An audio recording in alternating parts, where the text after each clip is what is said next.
وإذا قرأت القرآن جعلنا بينك وبين الذين لا يؤمنون بالآخرة حجابا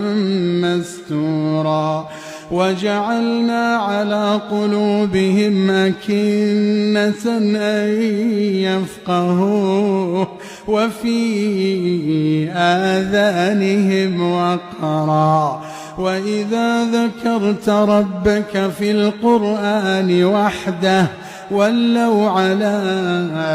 أدبارهم نفورا نحن أعلم بما يستمعون به إذ يستمعون إليك وإذ هم نجوى إذ يقول الظالمون إن تتبعون إلا رجلا